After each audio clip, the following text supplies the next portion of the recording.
This recording is from the British Council.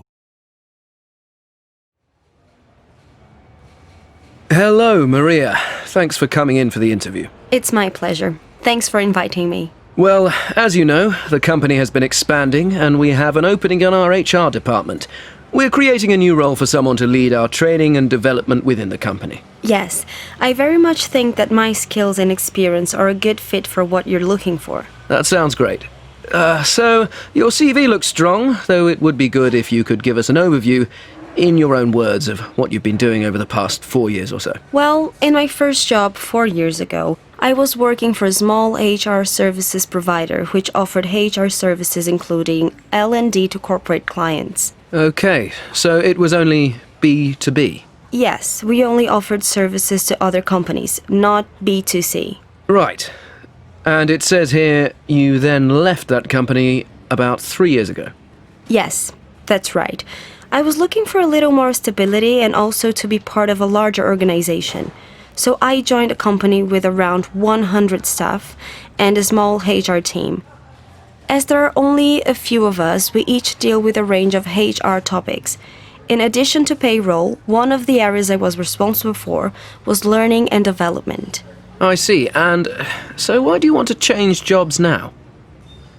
Well, I very much like the L&D side of my role, and I've always had particularly good feedback for my work in this area. I believe I excel in that field.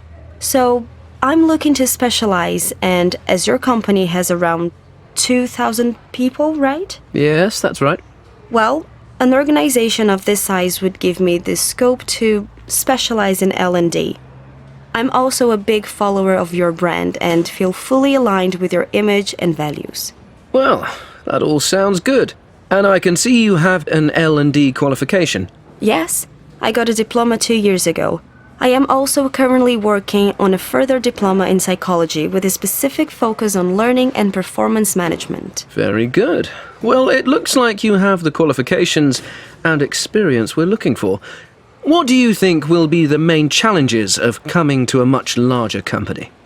I can see that it might be perceived as a weakness to not have experience in an organization of this size.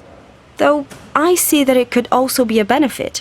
I won't be bringing too many preconceived and possibly inflexible ideas with me to the world. Yes, that would be a good thing. Also, I'm used to taking a very personal approach to employee development. I realize that such an approach with 2,000 staff members will have to happen in a different way, but I bring many ideas with me that can be replicated on a larger scale. I see what you mean. Right, so, do you have any questions for me? I think we've covered many of the areas I had wanted to address. I have 2 quick questions though. Go on. Who would I mostly work with on a daily basis? Well, there's the HR manager, who you would report to, and then the HR team, which currently has 6 people in it. There's usually an intern or 2 who you can get some support from also.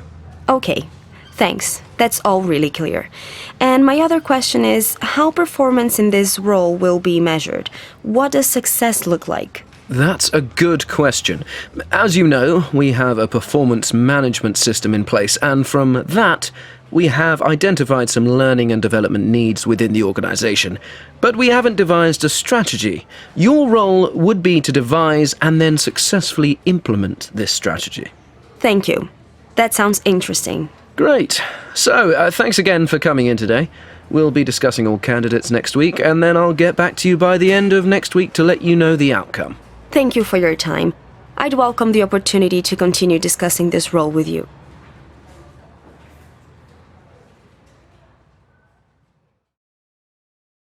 This recording is from the British Council. To find more activities to practice your English, visit www.britishcouncil.org/learn English.